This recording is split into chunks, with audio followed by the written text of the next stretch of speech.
우리 인간의 인생은 여러 가지 시험의 그런 연속이다라고 말할 수가 있을 것입니다. 학생 때는요, 공부한 것을 평가하기 위해서 시험을 봅니다. 그리고 취업할 때가 되면요, 자격증 시험, 그리고 모든 어떤 입사 시험, 이런 것들을 봅니다. 그리고 결혼할 때가 되면요, 양가 부모님에게 허락을 받는 그런 시험을 봅니다. 그리고 주택 청약 시험이 있고요, 승진 시험이 있고요, 좋은 부모가 되는 그런 시험도 통과해야 됩니다. 자, 이러한 인생의 시험을 잘 치러서 통과하기 위해서는요, 그 시험을 미리미리 준비를 잘 해야만 되는 것이죠. 우리 성도들에게는요, 믿음의 시험이라는 것이 있습니다. 성도들에게 믿음의 시험이 있다는 것은요, 곧 믿음이 있다는 증거가 되는 것이죠.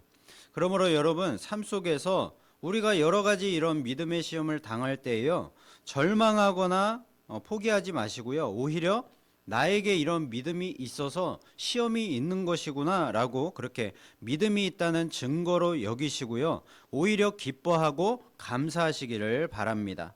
그러면요, 우리의 이런 삶 가운데 어려운 그런 믿음의 시험들도 좀 더 수월하게 이겨낼 수 있을 줄로 믿습니다. 이처럼 우리 성도들에게 있는 믿음의 시험을 잘 이겨내기 위해서는요, 시험에 대해서 우리가 잘 알아야만 되고요, 그리고 준비를 철저히 잘 해야만 이 모든 믿음의 시험을 우리가 이겨낼 수 있을 것입니다. 성경에서 말하는 시험의 종류는요, 크게 세 가지로 분류가 됩니다. 첫 번째는 사탄의 시험인데요, 아담과 하와의 경우가 그런 사탄의 시험이었던 것이죠. 그리고 욥의 경우도 이 사탄의 시험을 받아서 그의 어떤 전 재산과 그리고 모든 자녀들과 그의 건강까지도 하루아침에 잃어버리는 그런 시험을 당했습니다. 이 사탄의 시험의 목적이 무엇입니까? 사람으로 하여금 죄짓게 만드는 것이 그 목적입니다. 그런데 또 특징이 무엇인가 하면요, 하나님의 허락이 없으면 이 사탄도 시험을 할 수가 없다는 것입니다. 하나님의 허락이 반드시 있어야만 사탄이 우리 인간들을 시험할 수 있다라는 것이죠. 그리고 두 번째는요, 하나님의 시험이 있습니다. 아브라함의 경우인데요, 아브라함에게 하나님께서 명령하시기를 너의 독자 이삭을 나에게 번제로 바치라 라고 명령을 하셨습니다. 이 시험을 하신 이유가 무엇이겠습니까? 이 아브라함으로 하여금 그 부족한 믿음을 연단하셔서 굳건한 믿음, 흔들리지 않는 믿음을 주셔서 이 아브라함과 함께 그의 자손들을 축복하시기 위해서였습니다. 그리고 세 번째로는요, 인간이 자신의 욕심에 미혹되어서 스스로 시험에 빠지는 것입니다. 우리가 사울 왕의 경우를 들 수 있을 것인데요, 사울 왕은요, 하나님께서 이스라엘의 초대 왕으로 그렇게 세워주신 축복의 자리에 서게 됐지만 그의 마음은요, 하나님을 향하지 못했고요, 오히려 그 백성들의 인정을 받는 그런 마음, 그런 욕심이 생기게 되었습니다. 그래서 백성들의 인정을 받기 위해서 백성들이 원하는 뜻대로 행하는 것을 그렇게 자신의 그런 삶의 목적으로 삼았던 것이죠. 하나님의 말씀 순종보다도 백성들의 그런 인정과 칭찬 듣기를 원했던 것입니다. 그래서 사울 왕이 망하게 된 것이죠. 그리고 가룟 유다도 마찬가지입니다. 가룟 유다도요, 그의 생명 대신 예수님을 그렇게 스승으로 모시고 있었지만 점차 이 돈의 욕심이 생겼고요, 결국에는 자신의 그런 스승이 되시는, 생명의 주인이 되시는 예수님을 돈을 받고 팔아 넘기는 그런 죄를 짓게 되었던 것입니다. 오늘 본문에서 예수님이 당한 시험은 바로 사탄의 시험이었습니다. 사탄의 시험의 목적이 무엇이라고 했습니까? 우리 인간으로 하여금 죄짓게 만드는 것이 그 목적입니다. 예수님을 죄인으로 만들어서요, 인류의 죄를 대속하는 그 일을 하지 못하도록 만들고 최종적으로는 하나님의 뜻이 이루어지지 못하도록 방해하는 것이 이 사탄의 시험의 목적인 것이죠. 마귀가 40일간 광야에서 금식하신 예수님을요, 세 가지로 시험했습니다. 첫 번째는 돌을 명하여 떡이 되게 하라라는 것이었습니다. 예수님 자신의 그 육신의 배고픔을요, 하나님의 그 신적인 능력을 사용해서 이것을 해결하라라는 것이죠. 그리고 두 번째는요, 마귀가 자신에게 절하면 천하 만국의 모든 권세를 주겠다는 것이었습니다. 하나님보다도 가까운 이 세상을 의지하라는 유혹이었던 것이죠. 그리고 세 번째는요, 성경에 기록된 대로 네가 뛰어내려서 예수님 자신이 하나님의 아들이심을 증명하라는 것이었습니다. 자기 과시와 자기 영광을 위해서 말씀과 능력을 사용하라는 것이죠. 자, 그러나 예수님은요, 사탄의 이 모든 시험을요, 오직 무엇으로 이기셨습니까? 기록된 말씀으로만 이기셨습니다. 이처럼 완전한 인간이신 예수님께서요, 사탄의 모든 시험을 오직 말씀만으로 이기셨다라는 것은요, 우리도 할 수 있다, 우리도 사탄의 시험을 능히 이길 수 있다라는 것을 보여주는 것입니다.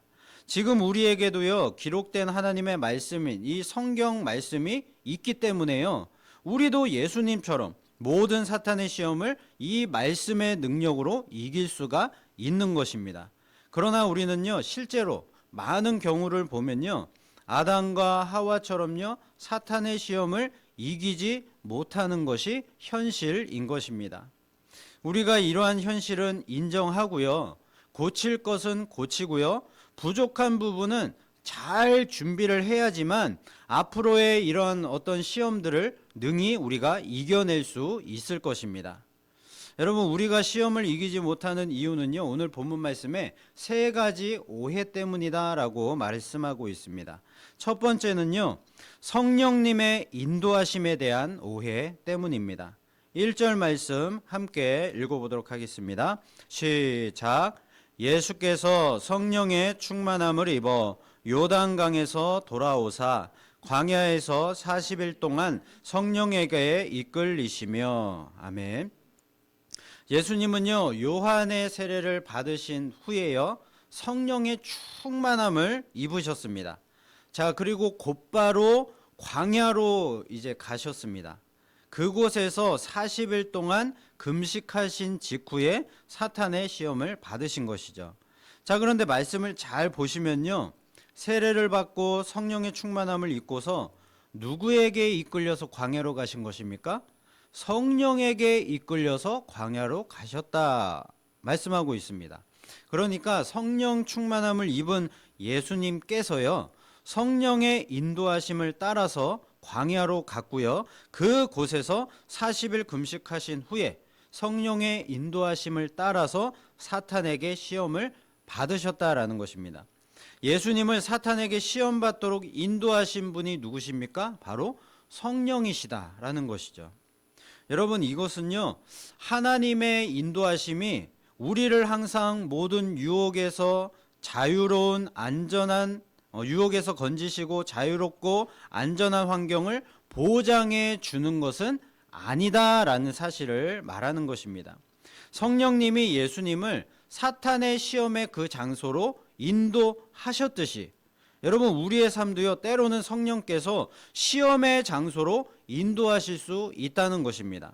자, 그러므로 성령님의 인도하심이라고 해서요, 우리가 무조건 그 인도하심의 길 가운데 안전만 보장되고 평안만 있고 형통만 있을 것이다 라고 오해해서는 안 된다는 것입니다. 때로는요, 성령의 인도하심이요, 우리를 세상이라는 광야로 내던질 수도 있고요, 그리고 때로는 사탄의 시험을 받는 그곳으로 안내할 수도 있는 것입니다. 자, 그러나 우리가 기억해야 할 것은요, 성령님의 그와 같은 고난과 시험으로의 인도하심의 최종 목적은 반드시 선하다라는 사실입니다. 성령님께서 예수님을 인도하셔서 사탄의 시험을 받도록 하신 그 이유가 과연 무엇일까요? 사탄의 시험은 유혹이라고 했습니다. 이러한 유혹은요, 오직 인간만이 경험할 수 있는 것입니다. 하나님은요, 이 사탄의 유혹이라는 시험을 원래는 받으실 수도 없고요, 사탄이 하나님을 유혹할 수도 없는 것이죠. 자, 그래서요, 완전한 사람이 되신 이 예수님께서요, 인간만이 받을 수 있는 이 사탄의 유혹이라는 시험을 받으심으로 자신이 이처럼 완전한 사람이다라는 것을 증명하셔야만 했던 것입니다. 그렇게 예수님은요, 사람의 모든 것을 체휼하시는 죄 없는 인간이 되셔야만 인류의 모든 죄를 대속하실 수가 있는 것이죠. 결국 성령께서 예수님을 사탄의 시험으로 인도하신 그 이유는요, 우리들의 구원을 위해서인 것입니다. 완전한 우리들의 구원을 위해서 성령께서 예수님을 그 사탄의 시험으로 인도해 가셨던 것이죠. 여러분, 성령께서 우리를 인도하심의 그 궁극적인 모든 목적도요, 마찬가지입니다. 때로는요, 우리의 삶을 고난과 시험 가운데로 인도하시기도 하시지만 언제나 최종적인 목적은 인류의 구원, 우리의 구원, 그리고 하나님의 그 뜻을 이루시는 것입니다. 저는 지금까지의 저의 그 모든 삶의 시간들이 다 성령님의 인도하심의 역사라고 믿고 있습니다. 저는 모태신앙을 갖고 태어났는데요. 모태신앙을 갖게 하셔서 늘 교회에 머물고 또 교회를 떠나지 않게 하신 것, 하나님의 은혜라고 믿습니다. 그리고 청년 시절에 방황했던 그 모든 시간들도요, 비록 그때는 뭐 힘들고 고통스럽고 아픔이 있었지만 그 모든 시간들을 겪게 하신 것도 하나님의 은혜라고 생각을 합니다. 그리고 오랜 방황 중에도 교회를 떠나지 않도록 인도해 주신 것, 그리고 늦게 신학을 하게 하시고 또 풍족하지 않은 형편에서도요, 부족함이 없도록 항상 하나님께서 그 도우심의 손길로 채워주신 것, 그 모든 것이 하나님의 인도하심의 역사였다라고 믿습니다. 그리고요, 조금은 일이 많았던 그런 좀 힘들어 보이는 그런 교회에서 사역을 할 수 있도록 인도하시고요, 그 시간들을 통해서 정말 많은 것을 경험하고 배우게 하신 것도 정말로 큰 은혜였다라고 생각을 합니다. 그리고 이렇게 개척을 하여서요, 단련되고 준비되고 성장할 수 있는 이런 시간들을 허락해 주신 것, 모두가 다 성령님의 인도하심의 역사다라고 생각을 합니다. 그래서 저는요, 이 모든 것이 성령님의 인도하심이라고 믿고 있기 때문에요, 반드시 성령님께서 이 모든 것이 합력하여 선을 이루게 하실 줄로 믿습니다. 여러분의 삶도 마찬가지입니다. 여러분의 삶을 돌아보면요, 뭐 좋은 일도 있었지만 아픔도 있었고요, 그리고 고난과 시련의 그런 시간들도 있었습니다. 그렇지만 그 모든 것이요, 다 성령의 인도하심의 역사임을 여러분이 믿으신다면요, 반드시 선한 열매로 열매 맺는 인생이 될 줄로 믿습니다. 그러므로 하나님은요, 당신의 그 선하신 목적들을 이루시기 위해서 우리를 때로는 고난과 시험으로 인도하실 수도 있다라는 것을 잊지 마시기를 바랍니다. 그리고 성령님의 선하신 인도하심에 대한 그 확신을 가지시고 모든 우리에게 닥친 시험들을 잘 이겨내는 저와 여러분 되시기를 예수님의 이름으로 축복을 드립니다. 그리고 두 번째로는요, 하나님의 능력에 대한 오해를 하기 때문입니다. 예수님은 돌이 떡이 되도록 하실 수가 있었습니다. 자, 그러나 그렇게 하지 않으셨습니다. 예수님은요, 마귀에게 절을 하시고 세상 모든 권세를 얻으실 수도 있었습니다. 그러나 그렇게 하지 않으셨습니다. 그리고 마귀의 말처럼 자신이 뛰어내리면 천사들이 자신을 받들어 줄 것도 알고 계셨습니다. 그러나 그렇게 하지 않으셨습니다. 예수님이 하나님의 그 능력을 알고도, 또한 그 하나님의 능력이 자신에게 있음을 알고도 그 능력을 사용하지 않으신 것은요, 하나님을 시험하지 않기 위해서였습니다. 광야 이스라엘 백성은요, 르비딤이라는 장소에 도착을 했을 때 그곳에 물이 없어서요, 모세를 원망하면서 우리를 왜 애굽에서 인도해 내어서 이 광야에서 죽게 만들었느냐, 이렇게 말을 하고 물을 달라라고 요구를 했습니다. 자, 그런데 이 사건에 대해서 성경은 이렇게 기록을 하고 있습니다. 출애굽기 17장 7절 말씀입니다. 함께 읽어보도록 하겠습니다. 시작. 그가 그곳 이름을 마사 또는 무리바라 불렀으니 이는 이스라엘 자손이 다투었음이요, 또는 그들이 여호와를 시험하여 이르기를 여호와께서 우리 중에 계신가 안 계신가 하였음이더라. 아멘. 여러분, 이스라엘 백성은요, 출애굽할 때 애굽에 하나님께서 내리신 그 10가지 재앙, 정말로 기적과 같은 그 재앙들을 두 눈으로 보았습니다.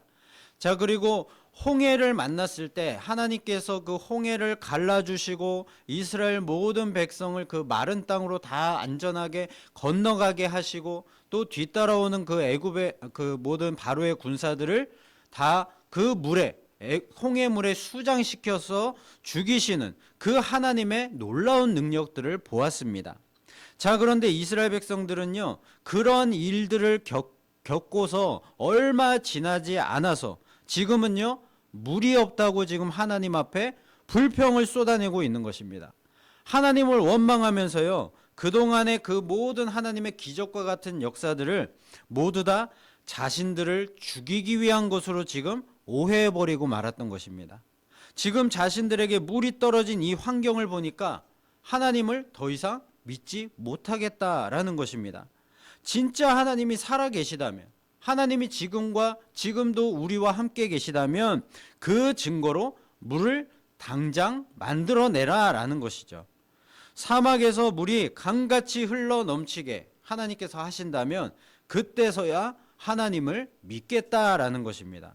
이스라엘 백성들은요, 분명히 지금 이런 말들을 통해서 하나님을 시험하고 있는 것이죠. 여러분, 하나님은요, 절대로 우리의 시험의 대상이 될 수 없으십니다. 하나님은요, 언제나 우리의 믿음과 신뢰의 대상이 되셔야만 하는 것입니다. 우리가요, 하나님을 향해서 이래라 저래라 명령할 수 없는 것입니다. 기도할 때도요, 우리가 이것을 달라 저것을 달라 해서는 안 되는 것이죠. 하나님은요, 우리의 소원을 이루어 주시는 그런 존재가 아니십니다. 하나님은요, 영원토록 영광을 받으실 존재이시고요, 우리의 믿음과 섬김의 대상이 되십니다. 그러므로 내가 기도한 대로 응답하시지 않는다고 해서요, 하나님을 내가 믿지 못하겠다라고 하는 것은요, 하나님을 시험하는 죄가 되는 것입니다. 하나님은요, 우리 성도들을 하나님의 자녀로 삼아 주셨습니다. 그리고 이 일들을 위해서 하나님의 독생자 예수 그리스도를, 그 생명을 우리에게 주신 것입니다. 그래서 하나님은 우리를 하나님의 아들과 함께 그 동등한 위치로 올려주셨습니다. 하나님은 예수 그리스도의 피로 값주고 사신 우리 하나님의 자녀들을 여전히 영원토록 사랑하고 계시기 때문에요, 우리들의 모든 필요를 이미 다 아시고요, 우리가 기도하기도 전에 다 아시고요, 모든 우리의 기도와 간구를 다 들으시고 응답해 주시겠다라고 약속해 주셨습니다. 자, 그런데 조건이 있습니다. 무엇인가 하면 우리에게 항상 좋은 것으로만 주시겠다라는 것입니다. 우리에게 좋은 것이 되지 않으면 안 주시겠다라는 것이죠. 저희 집에 작년에 우리 가족의 작년에 하나님이 선물로 주신 조카가 태어났습니다.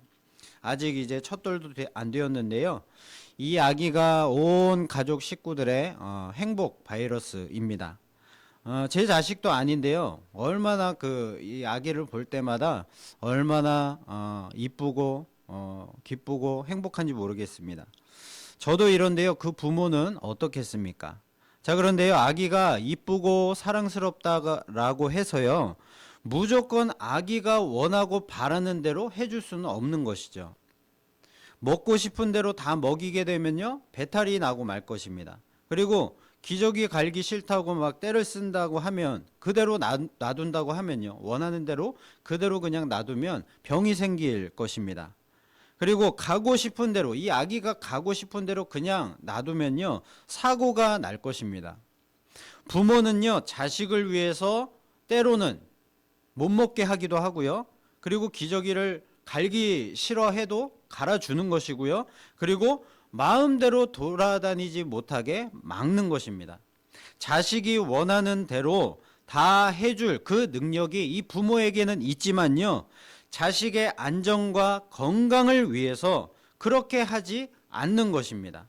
여러분, 하나님도 마찬가지입니다. 하나님은요, 우리가 바라고 원하는 대로 모든 것을 다 해 주실 수 있는 전능하신 분이시지만요, 우리를 위해서 또 우리를 사랑하시기 때문에 결국에는 우리에게 가장 좋은 것을 주시기 위해서 그렇게 하지 않으시는 것입니다.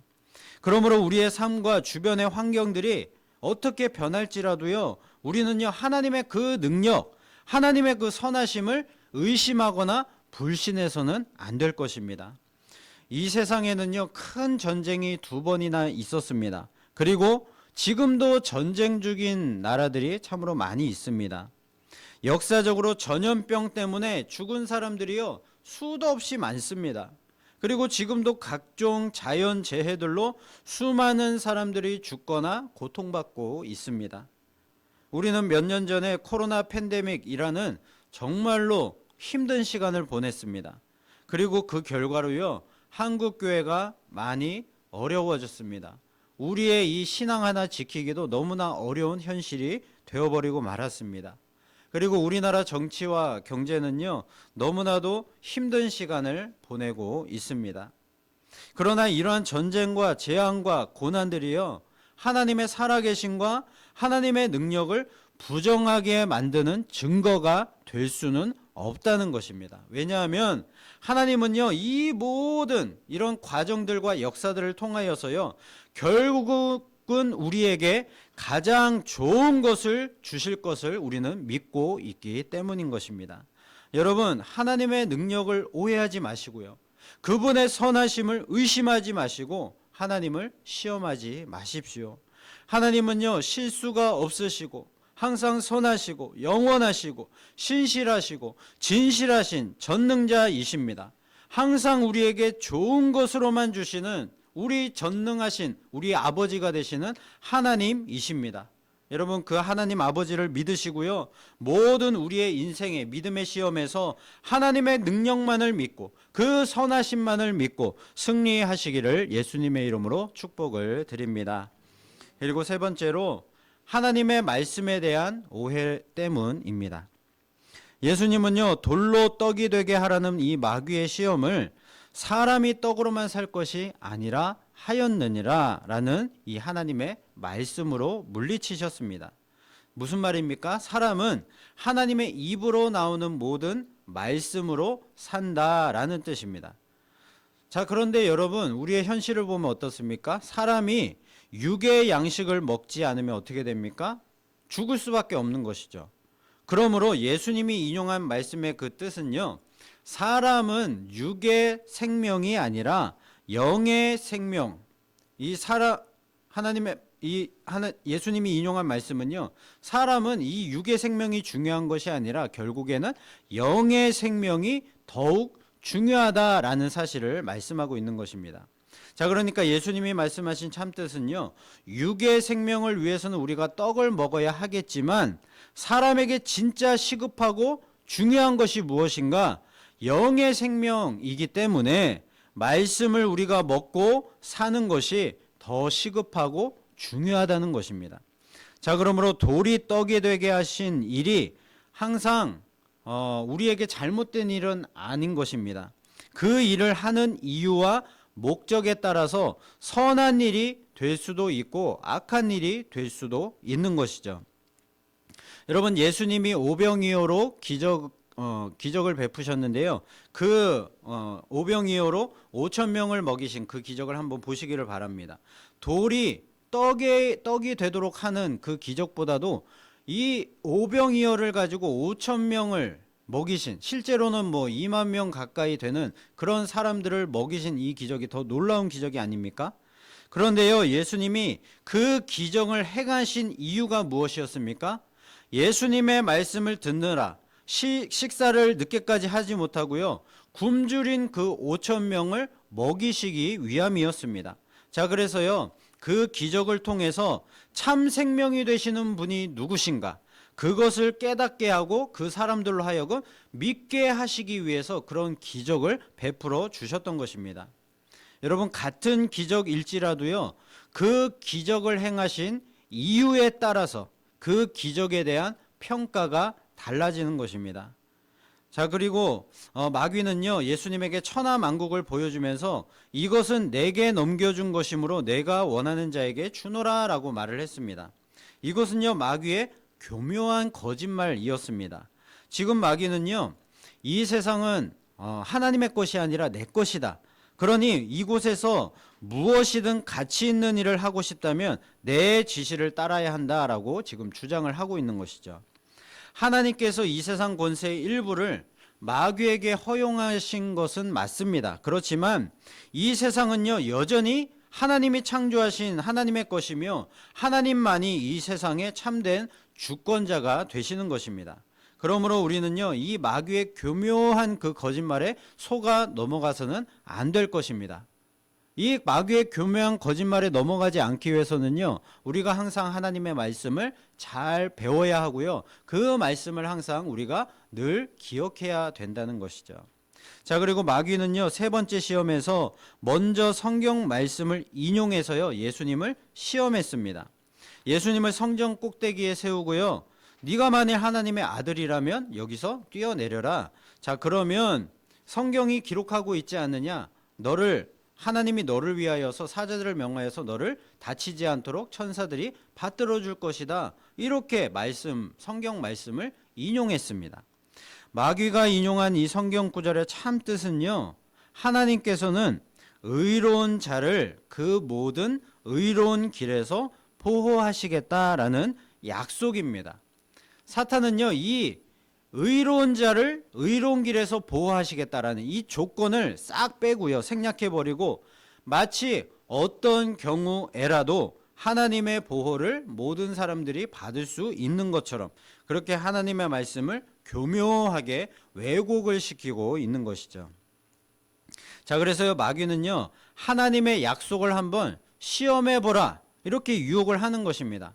잘못된 하나님의 말씀으로 속이고 그것을 시험해보라라고 유혹을 하고 있는 것이죠. 그런데요, 우리가 하나님의 말씀을 시험한다는 것 자체가요, 하나님을 믿지 못하는 불신앙 때문에 시험하는 것입니다.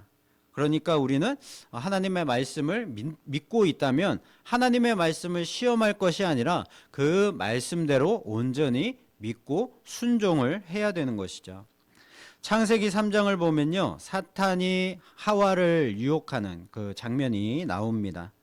사탄이 하와를 유혹하는 이 말들을 보면요, 이 사탄이 어떤 의도를 가지고 이 하와에게, 사람에게 접근을 했는가, 어떤 의도를 가지고 시험을 하고 있는가를 분명하게 알 수가 있습니다.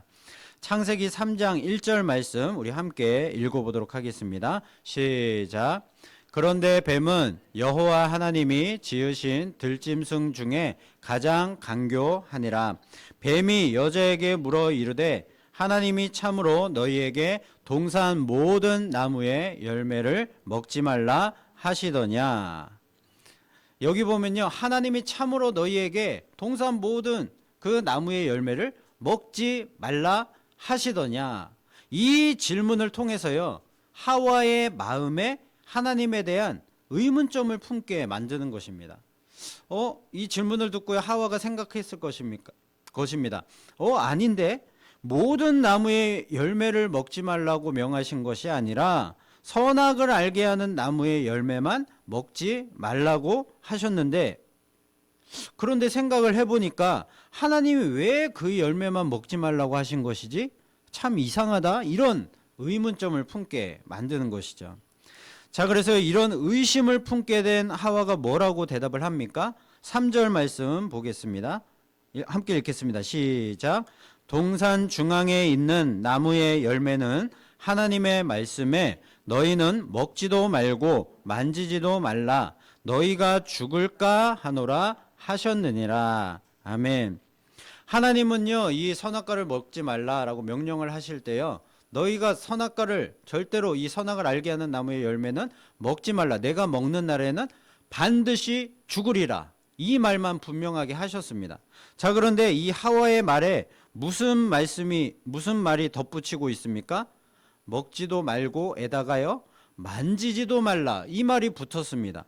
자, 그리고 하나님은 반드시 죽을 것이다 라고 말씀을 하셨는데요, 너희가 죽을까 하노라. 이렇게 애매하게 지금 말씀을 바꾼 것입니다. 그러니까 사탄의 그런 교묘한 그 거짓말에 속아 넘어가서요, 이 하와의 마음에 하나님의 말씀에 대한 의심이 생긴 것입니다. 마귀는요, 이렇게 하나님의 말씀을 교묘하게 바꾸고요, 우리들로 하여금 이 거짓말을 믿게 해서요, 우리로 하여금 하나님의 말씀을 자꾸만 의심하게 만드는 것입니다. 왜 하나님이 이 말씀을 하신 것이지? 왜 하나님이 이 말씀을 하셔서 우리에게 이러한 고통을 주시는 것이지? 자꾸만 이런 의심을 하게 만드는 것이죠.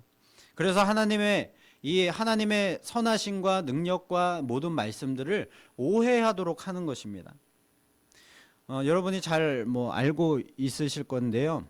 그리고 제가 성경 말씀에 설교 말씀에 한두 번 인용한 적이 있는데, 돌 김용옥 교수라는 그런 사람이 있는데, 이 사람은요 정말로 천재라고 볼 수가 있습니다. 모든 지식에 다 능통한 사람이고요. 특별히 신학적인 그런 지식까지도 교수나 박사나 이런 신학 박사보다도 더 뛰어난 그런 지식을 가진 사람이라고 말할 수 있을 것입니다. 그런데 이 사람이요, 예수님을 믿지 않습니다. 성경 말씀을 그렇게 잘 알고 모든 어떤 신학적인 지식들을 다 뛰어나게 그렇게 알고 있음에도 불구하고 예수님을 믿지 않습니다. 그러니까요, 이 사람은요, 성경 말씀을 배우고 또 신학적인 것을 공부할 때 그 목적이 무엇이었는가 하면요, 처음부터 이 말씀을 잘 배우고 이것을 공부해서 기독교를 대적하고 기독교인들을 공격하고 그리고 하나님을 대적하고자, 그런 목적에서 이런 신학 말씀, 이런 성경 말씀을, 그런 지식들을 쌓았던 것입니다. 여러분, 이 사람에게 하나님의 말씀은요, 믿음과 순종의 대상이 아니었고요, 사용과 이용의 대상이었던 것입니다. 이 하나님의 말씀을 이용해서 자신의 그런 뜻과 목적을 이루려고 했던 것이죠. 에베소서 6장을 보면요, 하나님이 우리에게 주신 전신갑주가 무엇인가 나옵니다. 우리 진리의 허리띠, 그리고 의의 호심경, 그리고 평안의 복음의 신, 그리고 믿음의 방패, 그리고 구원의 투구, 이런 5가지는요 우리가 방어할 수 있는 그런 기제입니다. 그래서 사탄의 어떤 유혹과 시험이 있을 때, 이런 공격들이 있을 때 이런 5가지를 가지고 방어를 할 수가 있는 것이죠. 우리에게 주신 유일한 무기가 무엇입니까? 성령의 검, 하나님의 말씀이다라고 말씀을 하셨습니다. 여러분, 다른 것은 다 방어구인데 성령의 검인 하나님의 말씀만이 우리에게 주신 유일한 무기라는 것이죠. 하나님의 말씀이 우리의 유일한 무기라고 해서요, 이 말씀을 우리가 잘 사용해서 이용해서 이 시험을 이기겠다라고 하는 것은요, 오해라는 것이죠. 하나님의 말씀은요 우리가 사용하라고 하나님이 주신 것이 아니고요, 잘 이용하라고 주신 것이 아니고요, 잘 믿고 순종하라고 주신 것입니다. 그래야 이 성령의 검인 하나님의 말씀이 우리에게 진정한 이 시험을 이기는 무기가 되는 것입니다. 마귀의 모든 시험을 이기는 진짜 성령의 검이 되는 것입니다. 제가 신대원을 다니면서 많은 것을 배웠지만요, 졸업하고 난 직후에 이런 어떤 그런 지식만으로는 아무것도 할 수 없다라는 것을 깨달았습니다. 신대원 때 배운 것은요, 그저 저의 그 긴 믿음의 여정 가운데 여정을 시작하는 길잡이일 뿐이었습니다. 사역을 하면서 성경을 더 많이 읽고 배우고, 그리고 설교하고 삶에 적용을 하고, 그리고 수많은 경험들을 통해서 말씀에 참된 그 의미와 뜻을 깨닫게 되고, 그리고 새로운 의미들을 발견하고, 또다시 여러 책을 읽고요, 삶 속에서 말씀을 적용하는 그 모든 일들을 통해서요, 하나님과 말씀에 대한 오해를 점점 줄여갈 수가 있었고요, 아직도 지금도요, 하나님을 조금씩 알아가고, 모든 그런 하나님에 대한 오해와 말씀에 대한 오해들을 점점점 줄여가고 있는 그런 과정 가운데 있습니다. 그러므로 여러분, 우리 모두 절대로 서두르지 말고요, 그리고 욕심내지 말고요, 겸손하게 하나님의 말씀을 진실되게 읽고 배우면서요, 무엇보다도 하나님의 말씀을 통해서 우리의 구원자 되시는 그 주님의 선하심과 그 능력을 의심치 않고 믿기를 사모하며 살아갈 수 있기를 간절히 소원합니다. 그래서요, 우리의 이 성령의 검, 하나님의 말씀, 이 말씀의 그런 바른 그런 뜻을 우리가 바르게 알아서요, 이 하나님의 말씀에 온전히 순종함으로 이 성령의 검인 하나님의 말씀이 진짜 우리들의 삶을 믿음으로 승리케 하는 이런 진짜 무기가 되어서 우리들의 삶에 있는 모든 악한 사탄마귀의 이 시험을 이기는 저와 여러분 되실 수 있기를 예수님의 이름으로 축원을 드립니다.